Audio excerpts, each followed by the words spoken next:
अहिल्यानगर जिल्ह्यामध्ये शिर्डी, संगमनेर, श्रीरामपूर या भागात आणि अहिल्यानगर शहरामध्ये या वर्षामध्ये चेन स्नॅचिंगच्या बऱ्याचशा घटना घडल्या होत्या।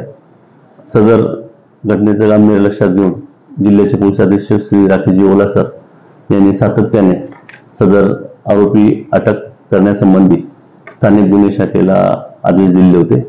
त्याप्रमाणे PSI सालगुडे आणि त्यांच्या पथकाचा सतत शोध चालू असताना आज रेकॉर्डवरील गुन्हेगार सोमनाथ चौबे व अक्षय त्रिभुवन दोघेही राहणार श्रीरामपूर यांना ताब्यात घेतले आहे।